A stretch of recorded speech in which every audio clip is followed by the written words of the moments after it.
Aujourd'hui, on va parler de leadership féminin.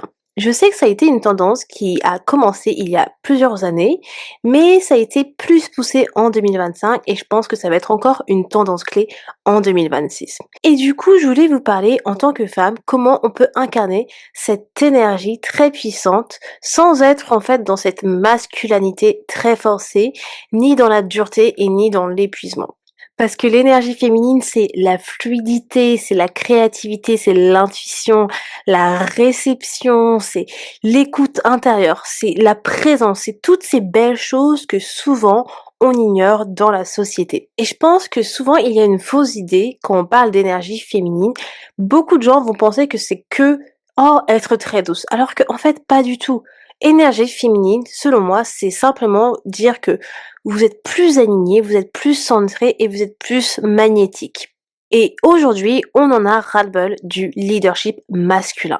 Parce que le leadership masculin nous fatigue. Et là, je parle vraiment pour les femmes en général. En tout cas, du moins, moi, le leadership masculin me fatigue. Et c'est pour ça aussi que je vous fais cet épisode, parce que je vais vous parler de comment j'essaye d'appliquer ce leadership féminin avec fil positif. Mais on va revenir là-dessus.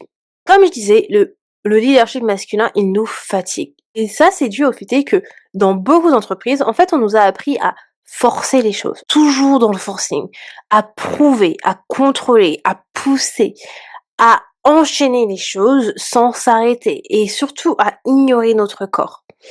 Rien de ce qu'est le leadership féminin du coup. Et ça, c'est très masculin.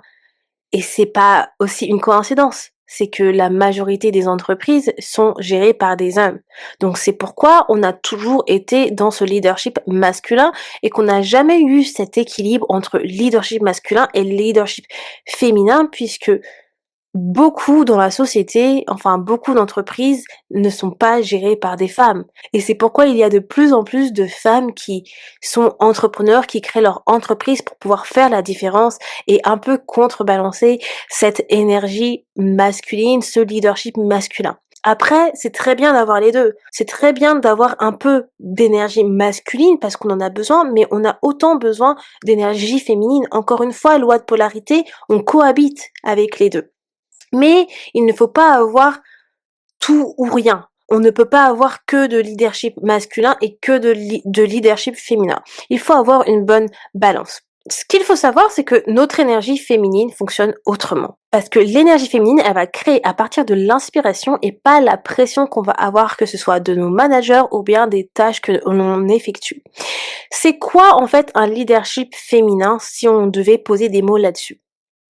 Bon, déjà, rien que par le mot, vous savez, il y a leadership et féminin, mais en gros, c'est géré par prendre des décisions claires, agir quand vous êtes aligné, quand vous respectez votre rythme, quand vous vous faites confiance, quand vous écoutez votre intuition et que vous vous sentez légitime sans chercher à plaire aux autres. En gros, c'est quand vous allez vraiment embrasser toutes ces parties qui touchent à l'énergie yin, donc à l'énergie féminine.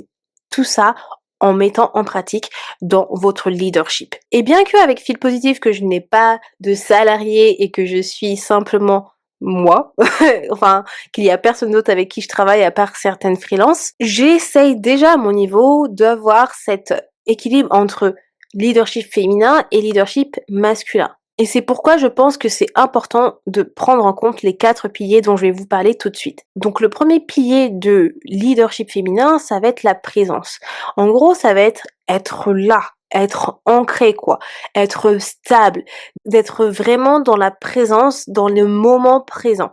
C'est-à-dire que quand vous faites une chose, vous faites vraiment la chose, vous n'êtes pas ailleurs, vous êtes vraiment concentré à faire quelque chose. Vous êtes vraiment dans le feu de faire cette chose-là, dans la présence telle qu'elle est. Donc quand vous êtes avec un salarié, vous écoutez votre salarié, vous n'avez rien dans la tête à penser à autre chose. Vous êtes là, ancré. Le deuxième pilier, ça va être l'intuition. L'intuition, c'est vraiment un des piliers très forts déjà de l'énergie féminine. Et là, ça va être vraiment sentir, écouter votre intuition avant de rationaliser. Vraiment écouter votre intuition avant de prendre des décisions. Troisième pilier, ça va être le magnétisme. Le magnétisme, c'est quand vous attirez par l'énergie. Vous attirez par l'énergie et pas par l'effort. C'est toute cette partie attraction qu'on adore. Attirer. Attirer les bonnes opportunités, attirer les bons partenariats, attirer les bonnes personnes pour travailler avec vous. Ça va être ça le magnétisme. Et le quatrième pilier du leadership féminin, ça va être l'alignement. Donc en fait, ne pas se trahir pour être accepté et rester dans votre line. Donc c'est-à-dire rester aligné avec qui vous êtes et continuer à faire ce qui vous ressemble. Ça, c'est 4 piliers que je trouve qui sont ultra importants dans le leadership féminin et que vous pouvez intégrer en tant que leader. Et même pas forcément en tant que leader au final, même en tant qu'employé à votre niveau, vous pouvez utiliser cela et si vous êtes, justement freelance, c'est quelque chose que vous pouvez mettre en pratique dans votre propre entreprise. La manière dont moi j'utilise ces piliers-là justement dans ma propre vie avec Feel Positive, c'est que par exemple, si je vais prendre chacun de ces piliers, je vais vous donner un exemple précis. Pour toute la partie présence, je vais faire en sorte donc de toujours, quand je suis en train de travailler sur Feel Positive, d'être sur Feel Positive. J'ai rien d'autre dans la tête que Feel Positive. Je suis à fond sur ce que je fais. C'est-à-dire que là, je vous en avais parlé dans un épisode, je fais les Feel Boost, les épisodes Feel Boost, mon téléphone il est sur flight mode et je suis concentrée sur cette tâche de pouvoir vous apporter de la valeur dans mes podcasts. Je ne pense pas à autre chose que faire les Feel Boost et à me concentrer à cette tâche-là. Je ne vais pas penser à faire le ménage, je ne vais pas penser à mon chéri, désolée. Mais voilà, je suis concentrée dans ma présence à faire ces épisodes pour vous. Pour le pilier de l'intuition, comment je l'intègre dans Feel Positive, c'est que à chaque fois que je veux prendre une décision dans mon entreprise, je fais toujours appel à mon intuition. Déjà, moi, je suis claircognissant, clairsentience, ça va être mes 2 clairs prédominants, mais j'ai aussi la clairvoyance. En fait, on les a tous à un certain niveau, mais bref. Mais donc du coup, je ressens beaucoup les choses. Donc en termes d'intuition, quand il y a une décision avec Feel Positive qui me paraît genre bizarre, chelou ou un partenariat qui me paraît chelou, qui n'est pas aligné avec moi, je vais le ressentir au plus profond de moi. En fait, il y a vraiment comme s'il y avait cette voix, mon corps cette petite voix qui va me dire non et mon corps qui va me dire ouh, qui va se crisper. C'est pas la bonne décision. Donc je vais écouter mon intuition sur les décisions que je vais prendre sur Feel Positive. Ensuite, au niveau du pilier de magnétisme, la manière dont je fais, c'est que je fais toujours en sorte d'attirer à moi les bons partenariats, les bonnes personnes pour collaborer avec mon podcast, etc. Et pour le moment, a toujours été le cas. C'est-à-dire que je sais très bien ce que je veux avec Feel Positive, je sais très bien où je veux amener ma boîte, donc pour moi tout est clair dans ma tête. Il y a beaucoup de clarté sur où je veux aller. Donc c'est-à-dire que pour le podcast, je sais quel type d'invité je veux avoir, je sais quelle énergie je veux apporter, je sais quel mood je veux apporter. Donc parce que je vibre cela, je vais attirer ce type de personnes. Donc du coup, je vais être magnétique. Et jusqu'à aujourd'hui, j'ai toujours attiré des personnes, qui ont partagé le même type d'énergie, clairement. Donc du coup, j'ai pas eu à faire d'efforts à chercher les gens. Je recherche pas mes invités de podcast. En général, c'est des personnes avec qui je discute sur Instagram ou des personnes tout simplement qui sont venues à moi.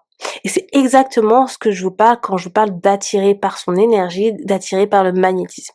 Et pour le pilier d'alignement, comment je l'intègre, c'est que je sais exactement, comme je disais, où je veux aller pour Feel Positive. Donc je vais pas me trahir pour être acceptée, pour pouvoir faire un partenariat ou quoi que ce soit qui ne me ressemble pas.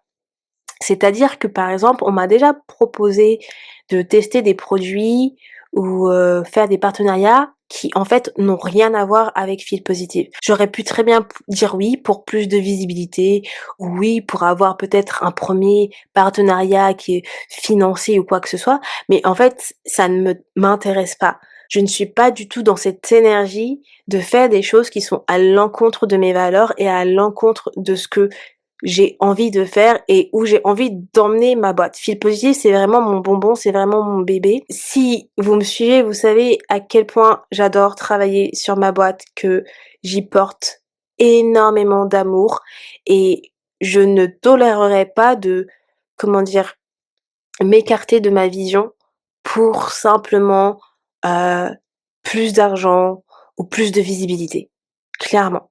Je préfère rester alignée et qui je suis que cela. Donc c'est comme ça que moi j'active mon leadership féminin, par exemple, avec Feel Positive. Mais je garde aussi mon leadership masculin dans le sens où je vais toujours passer à l'action, par exemple. Je vais toujours être dans l'action quand il le faut, mais j'arrive toujours à le consolider avec mon énergie féminine, mon leadership féminin. Donc, en gros, les key takeaways qu'il faut prendre, c'est que il faut avoir cet équilibre entre votre leadership féminin et leadership masculin. Et surtout, il faut s'écouter. Il faut s'écouter. Comme je disais, il faut l'équilibre, mais il n'y a rien de mal aussi à être un petit peu plus dans votre énergie, dans votre leadership féminin, et il n'y a rien de mal parfois à être dans votre leadership masculin. Donc écoutez-vous, écoutez votre corps et donnez-vous la permission de ralentir quand vous en avez besoin. Parce que c'est comme ça que vous allez honorer vos limites, que vous allez pouvoir vous respecter, mais que vous allez aussi pouvoir vous ressourcer et vous recharger.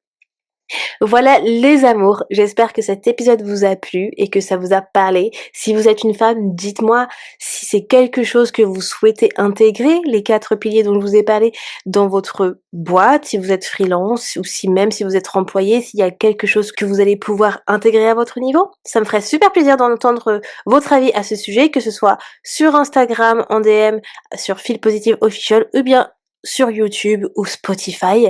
Et moi, je vous dis à demain pour un nouvel épisode. Les fil boost, c'est presque terminé, les amours, donc j'espère que jusqu'à maintenant, vous avez apprécié, parce que moi, en tout cas, ça me plaît toujours autant de pouvoir me challenger à faire ces épisodes pour vous. Donc je vous dis à demain les amours, bye tout le monde.